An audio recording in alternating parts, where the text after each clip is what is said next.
Seperti yang dijangkakan, US ambil balik minyak Venezuela.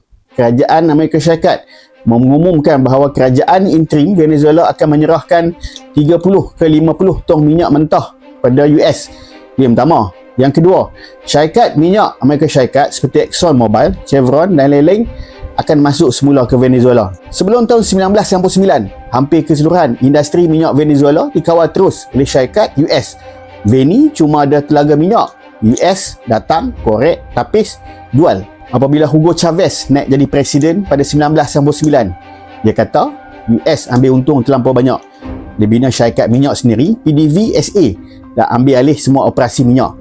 Kat sini US berdendam, tapi minyak Venezuela ketika itu masih dieksport ke US. 2019, US ban terus beli minyak daripada Veni sebab pilihan raya Venezuela 2018 menyaksikan Nicolas Maduro kekal berkuasa. US kata pilihan raya tu tak ikut sistem demokrasi. Calon pembangkang dipenjarakan, Suruhanjaya pilihan raya dikawal. Media pula berat sebelah. Amerika Syarikat sekat ekonomi Venezuela. Veni kemudiannya beralih kepada India dan China untuk jual minyak.